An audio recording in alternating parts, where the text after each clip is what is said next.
ఉంటుంది.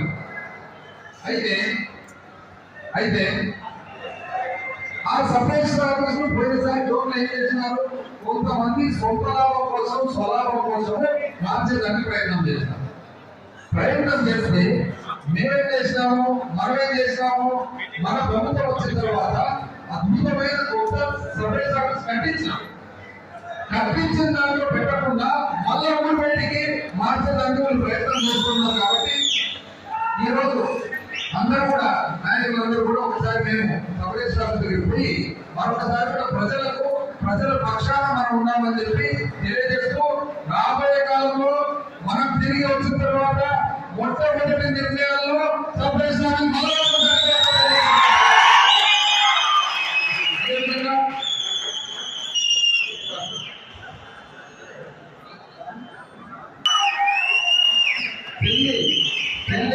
సాంప్రదాయ పరంగా ఒక చిన్న సెరమనీలో చేస్తూ ఆగస్టు 6వ తారీఖు బుధవారము ఇక్కడ డోన్లో దత్తాత్రేయ స్వామి గుడి పక్కన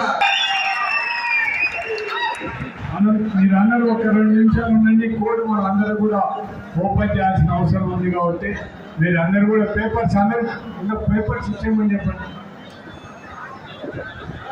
ఎందుకు అనేది ప్రజలకు ప్రశ్నిస్తుంది.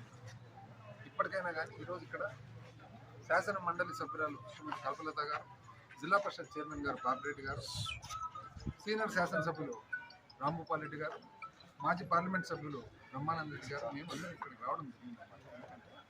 దీని ద్వారా అన్న ప్రజాప్రతినిధులు ఒకసారి గమనించుకొని ఇది తప్పు చేసే తప్పు, ఇది చారిత్రాత్మకమైన తప్పు అవుతుందని చెప్పేసి గమనించుకోవాలని చెప్పి తెలియజేస్తూ, ఏది ఏమైనా కూడా మీరు మార్చకుండా రాబోయే కాలంలో మా ప్రభుత్వం వచ్చిన తర్వాత మొట్టమొదటి నిర్ణయాల్లో ఇది ఉండబోతుంది. సపరేషన్ ఆఫీస్ మళ్ళీ ఇక్కడికి తెచ్చిపెట్టామని కూడా నేను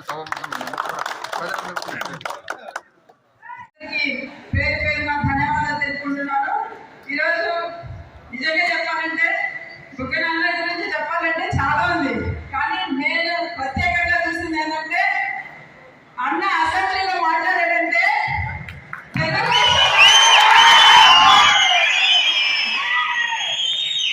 నిజంగా అన్న వచ్చాడంటే, వాళ్ళు క్వశ్చన్ వచ్చిందంటే టీడీపీ వాళ్ళకు సైలెంట్ గా ఇంట్రెస్ట్ ఇంతనే ఉంటారు, కానీ నవ్వుతూనే ఉంటారు, ఎంజాయ్ చేస్తుంటారు. అన్న ఒక చిన్న కథలు చెప్పినా అంటే ఒక దాంట్లో ఒక అర్థం ఉంటుంది. అందులో కూడా అది ఒక తమాషగా ఉంటూ దాన్ని ఒక అర్థం వచ్చే విధంగా చెప్పుకుంటాడు. కాబట్టి వాళ్ళకు కూడా ఒక భయం మొదలవుతుంది. అలాగే చాలా ఇంట్రెస్ట్ కూడా కథలన్నీ వింటుంటారు.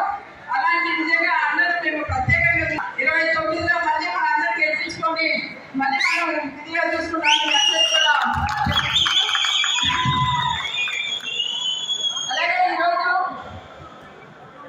మనం చూసుకుంటే మన జగన్మోహన్ రెడ్డి గారు రీకాలింగ్ చంద్రబాబు మేనిఫెస్టో అనే కార్యక్రమానికి మనం శ్రీకారం చుట్టడం జరిగింది.